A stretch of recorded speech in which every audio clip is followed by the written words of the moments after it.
আব্বু একবার কয় কেন পড়তে বসিস না, আম্মু একবার কয় কেন লিখতে বসিস না। কি করে বলি আমি পড়ালেখা ভালো লাগে না, ভালো লাগে না। আমি যদি বলি একটু করব খেলা, আম্মু বলে খেলবি কেন দুপুর বেলা। আমি যদি বলি একটু করব খেলা, আম্মু বলে খেলবি কেন দুপুর বেলা। আমি যদি হতাম মা বাধা নিষেধ করতাম না, আমি যদি হতাম মা বাধা নিষেধ করতাম না।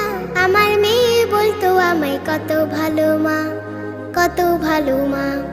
আব্বু একবার কয় কেন পড়তে বসিস না, আম্মু একবার কয় কেন লিখতে বসিস না।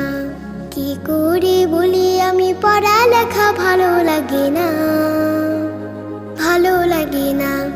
হঠাৎ